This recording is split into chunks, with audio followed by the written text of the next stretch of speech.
It is the Blue and Gold postgame show here on the Aggie Sports Network with Al Swann. Donal Ware with you here, and a tough loss for A&T, 38-12. And Al, I mean, we saw A&T play a lot better in the second half defensively, and the offense began to move the football early on, but a couple of late fourth quarter interceptions really stop any chance of A&T from coming back in this football game. Yeah, you're right, Donal. And, coming back after that really tough loss, when I say tough, last week against Towson, where they put up 62 points.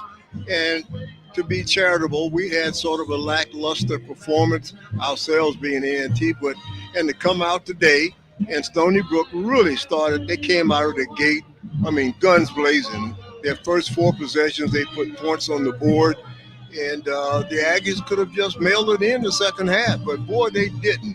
Especially that defense, they came out, they gave it everything they had. They held Stony Brook scoreless the third quarter, and we saw some degree of offensive momentum, and Kevin White, for a while, got into his rhythm and made a couple of beautiful throws, but in the end, those two untimely interceptions really hurt the defense. And so even though the defense never gave up, played hard the second half, offense still has a way to go, Donal, if we are going to be competitive in the CAA.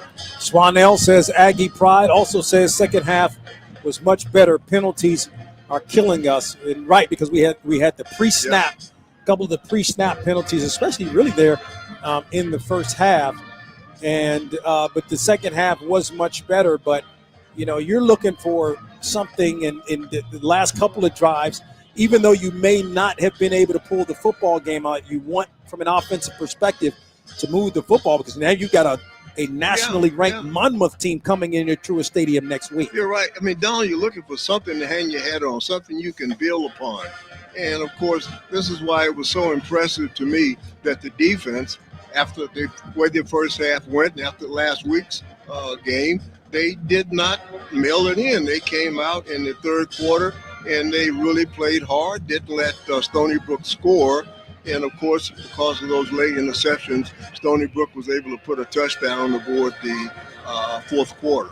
But tough loss for A&T, but offensively, we just have got to get better and get to the point where we can put some points on the board. 432 yards of total offense for Stony Brook to just 214 yards of total offense for A&T. A&T had 8 penalties for 55 yards, and Stony Brook had 4 penalties for 29 yards in the ball game. But it was really, 59 pass attempts last week. We're going to look here and see what the pass attempts were.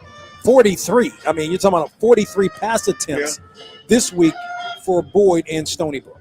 At Stony Brook, we knew coming into this game that from an offensive standpoint, they were tough. They have really got some talented wide receivers and got a good running back.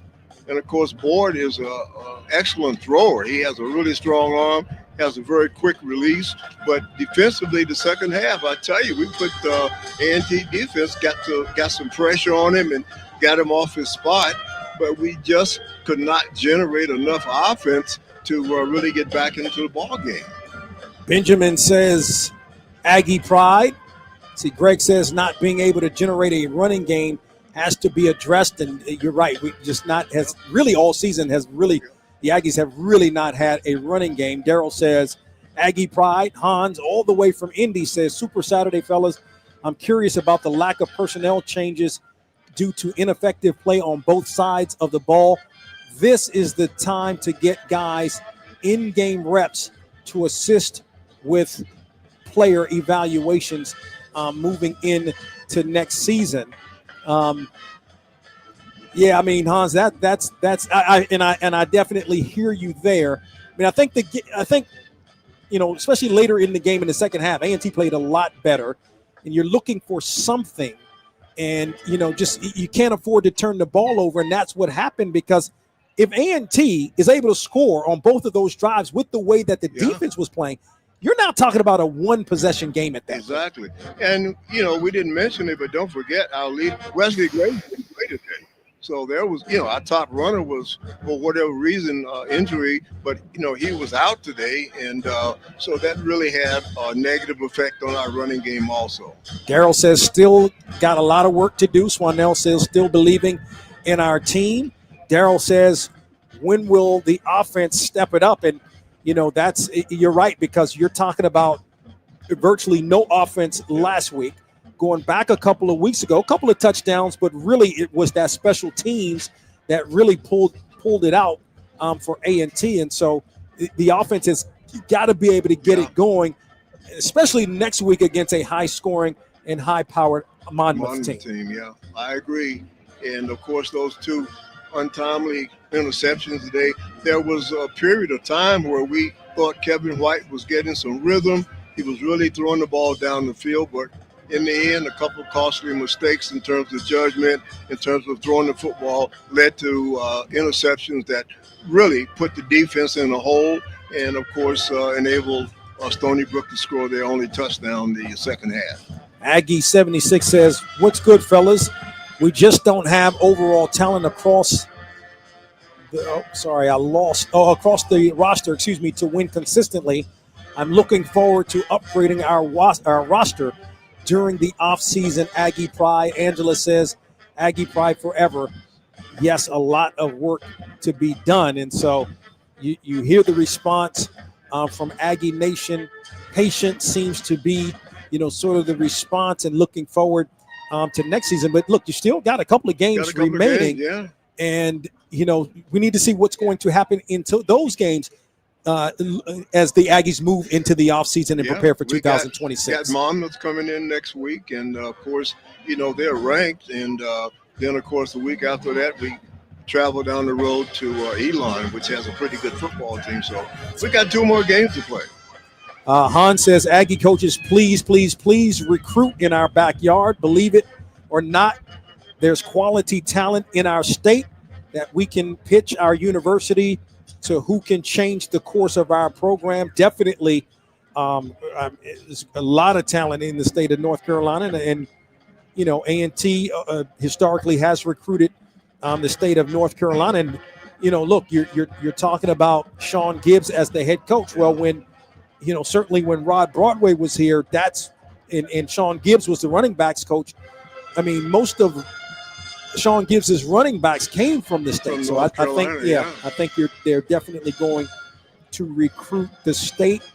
Let's say Music Biz DC said, we preserve Lane's red shirt.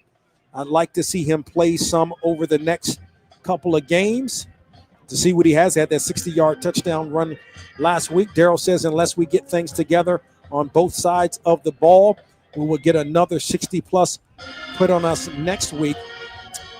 Pierre says we need a dual-threat quarterback ASAP. See, Anthony Lawson says recruit. And look, we talked about that with Coach Gibbs. On Monday, he talked about, if you listen to the pregame, he did talk about the recruiting, some of the recruiting that A&T has done. If you scoured the social media, you already have had some guys that have committed to the A&T program. So that is already being put into place in terms of getting some players. You and got some plus- talent in the program right now. And though. he's aware of the type of talent you need to compete in the CAA. I mean, he mentioned that to you in the interview, Donal, that what the type of players that they were looking to bring in A&T. And I'm sure he and his staff are going to do all they can do to get those type of players to come to A&T. So, it's his first year, and I think he's capable of doing the job, and looking forward to see the types of players we do bring in next year. But as you said, we still got 2 games left this year. And so we got to play the season out with what you got, and you still work with what you got.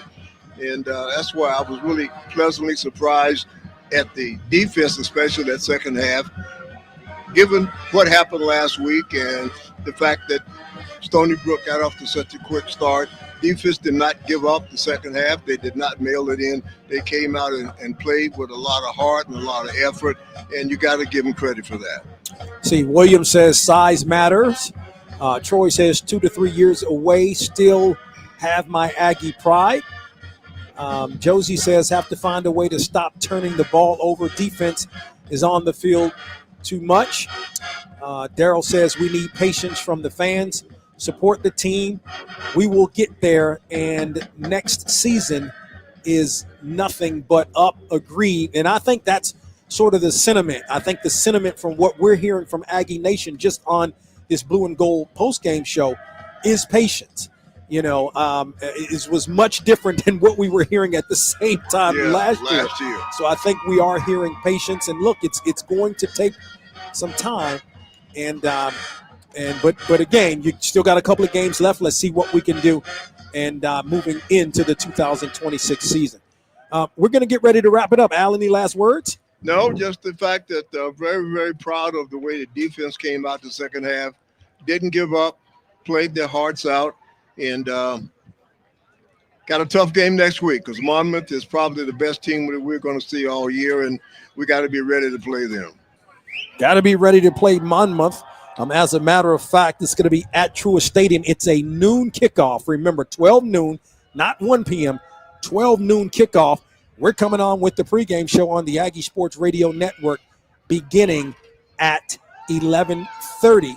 So remember to lock in if you're not going to be at Truist. Come on out to Truist Stadium. You can purchase tickets at NCAT, or for more ticket information, ncataggies.com. But come on out if you're able, because we know Aggie Nation supports big. We appreciate the support you give us, especially here on the Blue and Gold postgame show.